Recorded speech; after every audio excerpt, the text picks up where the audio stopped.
Well, when I was in the fifth grade, fourth or fifth grade, I can't really remember which one, around Solomon's age though, I spent a great deal of time working on a Valentine's Day card for a girl in my class. This was the very first time I had ever tried to muster up any sort of romantic gesture or anything. Now I'm not the most artsy, crafty kind of person, but I spent a lot of effort into this little homemade card that I had made.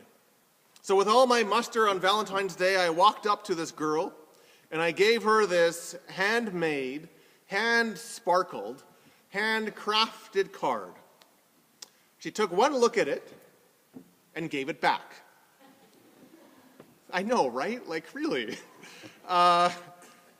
Thinking that she probably misunderstood this whole dynamic that was supposed to be happening, I said to her, no, I made this for you. To which she replied, I know, I don't want it, and walked away. Now, obviously, that was over 30 years ago. I've quite moved on since then. However, there was this interesting activity there in this interaction. There was a gesture of affection, and then there was a rejection of that. And I think very much that's the poignant picture that we see in our gospel reading today.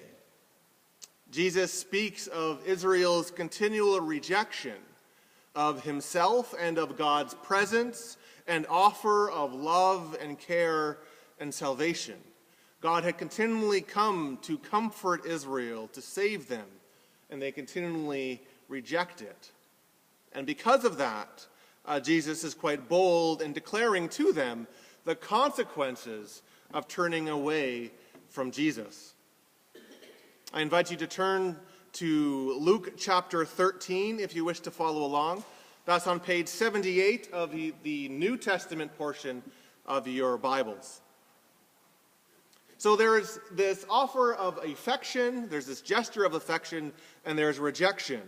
Let's first look at the places of rejection, because there are several instances that we see of that in our gospel reading.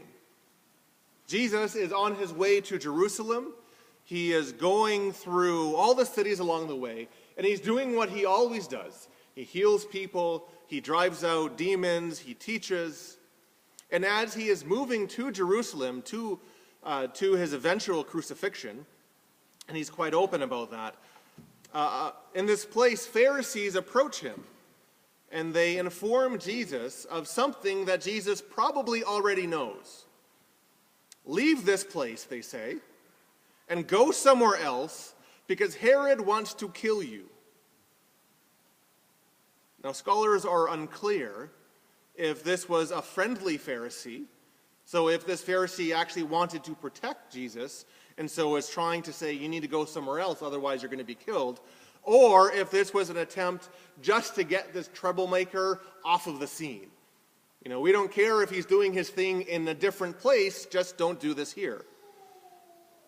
But the reality is that this Pharisee, in the midst of Jesus' presence, says to him, you should not be here. And so taking the presence of Jesus and taking the ministry of Jesus and saying, this should not be occurring here, is in some sense a denial of who Jesus is and the mission for which he has come. Jesus is quite clear. He says, I have to keep on going about doing what I'm doing today and tomorrow and the next day. That's why I am here. That's who I am. That's the mission that I've been sent. And of course, a prophet cannot die outside of Jerusalem. This is the grand mission that Jesus has. To accept Jesus is to accept what Jesus does and the mission that he has. There can be many sorts of reasons in our own lives why we try to remove Jesus from certain spheres. Maybe it's out of sense of a discomfort over the kind of things that Jesus may do, because let's be honest, Jesus does upset stuff. Jesus upsets our complacency. He upsets our status quos. Right? Like the Pharisee that thinks that things are in Jerusalem, they're just going to get messy when Jesus gets there. After all, Jesus does turn over tables and drive out moneylenders. We might think that, things in our life, they're just going to get a whole lot more complicated and a little bit more messy if we let Jesus in to those inner recesses that we have inside. And so it's safe to keep Jesus at an arm's length. To say, it's not really safe, Jesus, for you to come really, really close. Why don't you stay over here? But that's not who Jesus is. And that's not the mission that he has. And that's not how he saves or how he forgives. So in verse 34, Jesus weeps over Jerusalem, over his people. He says, "O Jerusalem, Jerusalem, you who kill the prophets and stone those sent to you." Now notice what's being said. God has continually been active in their midst.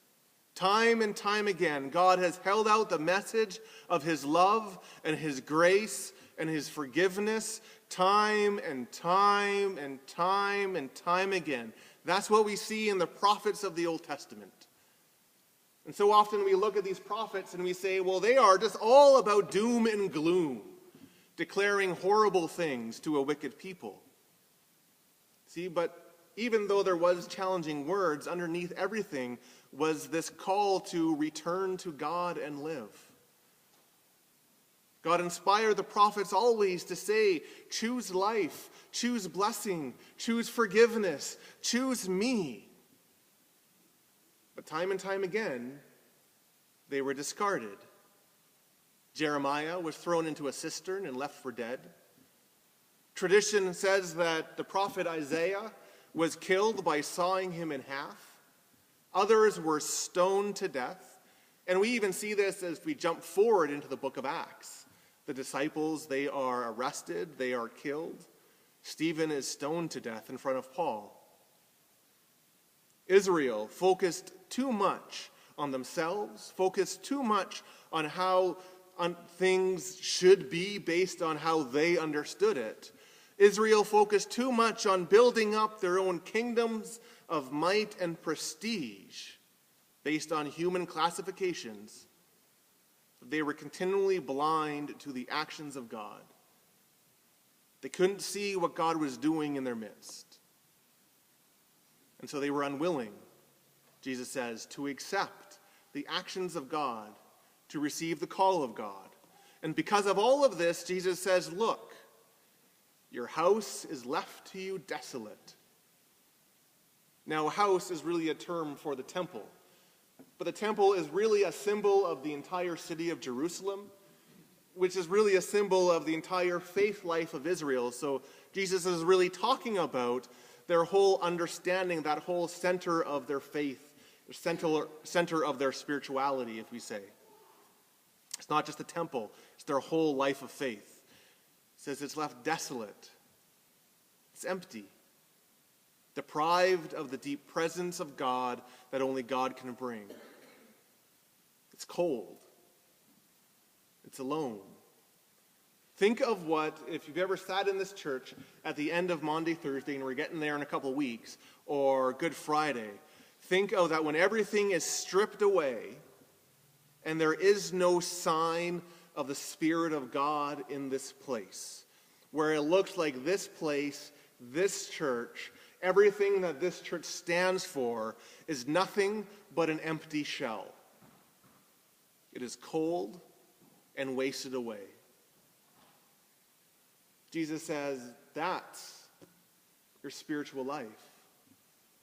That's what's happening internally if you turn away from me.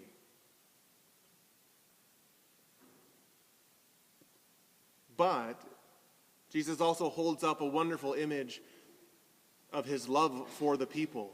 The deep challenging thing about this reading is Jesus' vision of what our spiritual lives are like if we turn away from him, if we tell him to get away from us, if we focus too much on our own agendas, if we fail to notice his actions and the words spoken into our lives. Spiritually, we enter this place where we are removed from the warmth and the blessing of God's love and presence But Jesus does say there is a different way. Jesus, in the midst of this description of their rejection, discloses the deep longing of his heart. O Jerusalem, Jerusalem, you who kill the prophets, you who stone those sent to you, how often I have longed to gather your children together as a hen gathers her chicks. It's a beautiful image. Jesus longs, his heart moves in passion towards us. He yearns with a force of soul that can only be completed in gathering the ones